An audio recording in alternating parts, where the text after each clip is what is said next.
You know you're a political junkie if you've been following Gary Johnson's presidential campaign. The former New Mexico governor has been ignored by much of the media and most Republicans. But you may still get a chance to vote for him in November. Today, Johnson announced he's leaving the Republican Party to seek the Libertarian Party nomination for president. He spoke to us a little bit ago from New Mexico. Governor Johnson, today you took a big step from a lifelong Republican to the Libertarian Party. If you are looking at this and you are saying that here's a Republican, you've been in the Republican Party, ran for governor twice, as a Republican, etc., couldn't get any traction in the presidential race, so you switched to the Libertarian Party. This looks like a move that is more about opportunity than about principle. Can you give me some look into your thought process? Well, Candy, I would argue just the opposite, that it is about the message, that it's about the agenda, that it isn't just Ron Paul that's delivering this agenda, this message, that it's me too. I was excluded from 16 out of the 18 debates. I felt that that was really unfair. And the exciting notion for me here is that if I'm the Libertarian nominee, which is no done deal, but if I am, I'm on the ballot in all 50 states, and it's an opportunity to continue to be able to talk about the agenda, to talk about the message, as opposed to being sent home.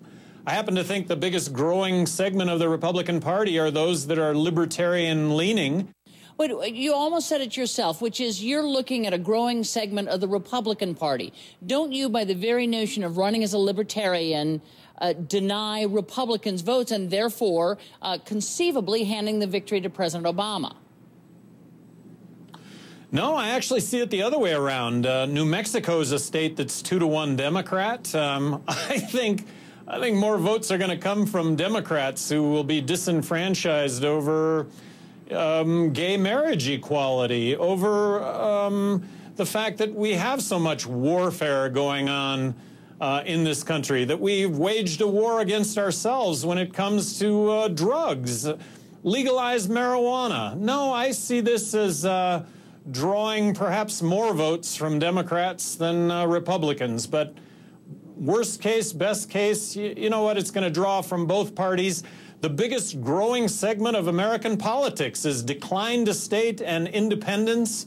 I think this is going to draw a big segment of that. And by draw a big segment of it, it is about the message, it's about the agenda, and I don't see it being represented beyond the primary and Ron Paul's eventually being knocked out of this.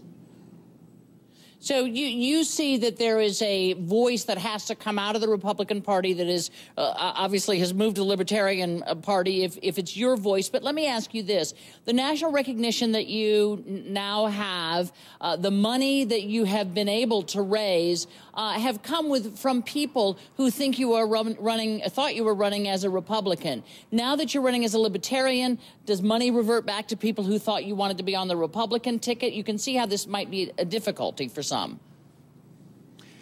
Well, actually, you know, I can see where you would think that, but it's been the opposite. It's been the opposite. It's been about people that really do care about this agenda, that really care about this message. But didn't they think you were running as a Republican? No, I think they were more concerned with the message. That's the feedback that I'm getting, and not that there haven't been a few that have been disappointed over the fact that, you know, they were supporting a Republican, but the overwhelming majority have been very, very supportive.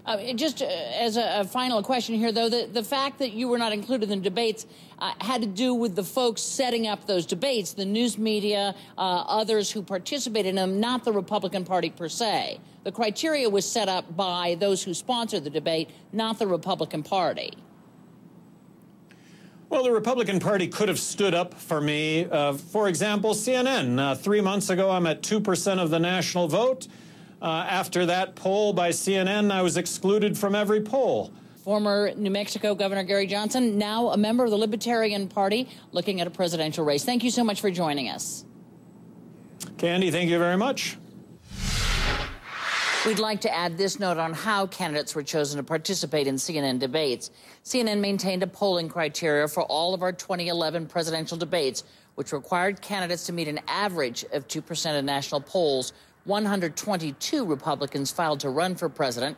Governor Johnson is one of the candidates who did not meet the 2% polling criteria needed for an invitation to CNN's debates. We look forward to covering Governor Johnson's campaign as he seeks the Libertarian nomination for president.